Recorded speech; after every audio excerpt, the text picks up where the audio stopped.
Nagkamali ako sa paghingi ng tulong at suporta niyo para kay Pangulong Bongbong Marcos.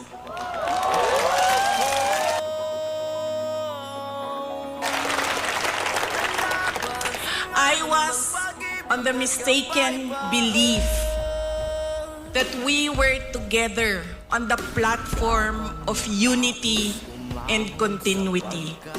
Nagkamali ako, kaya hinihingi ko ang patawad ninyo.